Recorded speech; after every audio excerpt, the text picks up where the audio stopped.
அண்ணன் கார்த்திகை விட்டு பிரிவாங்கன்னு சொல்லி யாருமே எதிர்பார்க்கல. இதுக்கப்புறம் கார்த்திக் என்ன பண்ண போறாரு, அது மட்டும் இல்லாம இந்த விஷயம் தெரிஞ்சா சண்முகம் என்ன செய்வாரு அப்படிங்கிறத பத்தி தான் அடுத்த கட்ட கதைகளமா இருக்கு. இதை தொடர்ந்து இன்னைக்கு அண்ணன் சீரியல்ல என்ன நடக்க போகுது அப்படிங்கிறத பத்தி தான் இந்த வீடியோல பார்க்க போறோம். வாங்க வீடியோக்குள்ள போகலாம். ஏற்கனவே பாத்தீங்கன்னா கார்த்திக் பொய் சொல்லிட்டு தான் ரம்யாவை பார்க்க சென்னைக்கு போயிருப்பாரு. போயிட்டு வந்தோடனே எல்லாருக்குமே தெரிஞ்சிருக்கும் கார்த்திக் ஆஃபீஸ் போல அப்படிங்கிற உண்மை.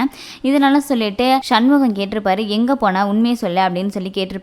எவ்வளோ கார்த்திக் பொய் சொல்லிடுவார், அதாவது ஃப்ரெண்டை பார்க்க தான் போனேன், ஆஃபீஸ் விஷயமா போனேன் அப்படிங்கிற போல சொல்லிடுவார்.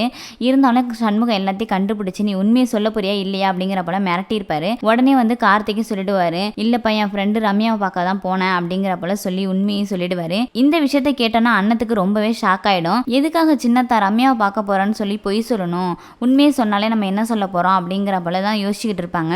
இது ஒரு பக்கம் இருந்தாலும் கூட கார்த்திக் ரம்யாவை காணும், அது மட்டும் இல்லாமல் எப்படி கண்டுபிடிக்க போகிறோம் அப்படின்னு சொல்லி ரொம்பவே குழப்பத்தில் இருந்துகிட்டு இருப்பாரு. இதை தொடர்ந்து காலையில் ஆனோடனே கார்த்திக் ஆஃபீஸ் கிளம்பும்போது அண்ணன் என்ன சொல்லுவாங்க அப்படின்னா, நீங்கள் எங்கே வேணாலும் போங்க, நீங்கள் விருப்பப்பட்டு கட்டின மனைவி இல்லை நானே, அது மட்டும் இல்லாமல் என்கிட்ட சொல்லணுங்கிற அவசியமும் இல்லை அப்படின்னு சொல்லியிருப்பாங்க. கார்த்திக்கும் அண்ணமும் பேசுனதை சண்முகம் காதில் வாங்கிட்டு கார்த்திக்கிட்ட பேசுவார். அதாவது நான் அண்ணத்தை நான் சந்தோஷமாக வச்சுக்கணும் அப்படின்னு சொல்லி தான் நான் உனக்கு கல்யாணம் பண்ணி வச்சேன். இங்கே அண்ணன் கஷ்டப்படுறதை என்னால் பார்க்க முடியல, அது மட்டும் இல்லாமல் அவன் நல்லபடியாக இருக்கணும் அப்படின்னு தான் நான் இருந்துக்கிட்டு இருந்தேன். இப்போ இதால் ரொம்பவே அவள் கஷ்டப்பட்டுட்டா, இதுக்கப்புறமா தான் அவள் கஷ்டப்படாமல் நீ தான் பார்த்துக்கணும் அப்படிங்கிற போல கார்த்திக்கிட்ட சொல்லியிருப்பாரு. இது தெரிஞ்ச கார்த்திக் ரொம்பவே நம்ம அண்ணத்தை கஷ்டப்படுத்துகிறோம், அது மட்டும் இல்லாமல் இனிமே என்ன பண்ணுறது அப்படிங்கிற ஒரு இக்கட்டான சூழலே இருந்துகிட்டு இருக்காரு அப்படின்னு தான் சொல்லணும். இது ஒரு பக்கம் இருந்தாலும் கூட அண்ணத்துக்கிட்ட அப்போ தான் ஒரு லெட்டர் கிடைக்கிது. அதாவது கார்த்திக் ரம்யாவுக்கு எழுதின லெட்டர் அண்ணத்து கையில் கிடச்சிருது.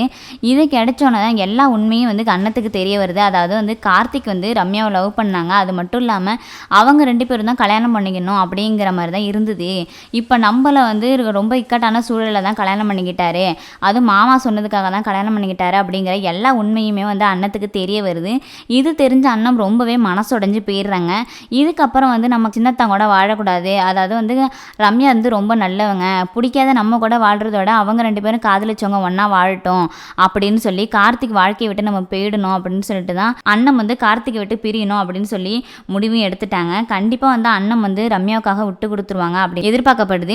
இதுக்கப்புறம் அடுத்த கட்ட கதைகளமா என்ன அமையும் அப்படின்னு பார்த்தீங்கன்னா, கண்டிப்பாக அண்ணன் கார்த்திகை விட்டு பிரிஞ்சிருவாங்க. இருந்தாலும் கூட சண்முகம் அண்ணன் போனால் தாங்க மாட்டாங்க அப்படின்னு சொல்லிட்டு கார்த்திகே போய் அண்ணத்துக்கூட வாழணும் அப்படிங்கிற ஒரு முடிவை தான் எடுப்பாரு அப்படிங்கிற போல தான் எதிர்பார்க்கப்படுது. வெயிட் பண்ணி தான் பார்க்கணும் எந்த மாதிரியான ட்விஸ்டர் சீரியலில் வச்சிருக்காங்க அப்படின்னு சொல்லி. இந்த மாதிரியான சீரியல் ரிவ்யூஸ்க்கு நம்ம பெரிய திரை சேனலை மறக்காம லைக் அண்ட் ஷேர் பண்ணுங்க, சப்ஸ்கிரைபும் பண்ணிடுங்க. அடுத்து எந்த மாதிரி வீடியோ வேணும் அப்படிங்கிறதையும் கமெண்ட்ல சொல்லிடுங்க.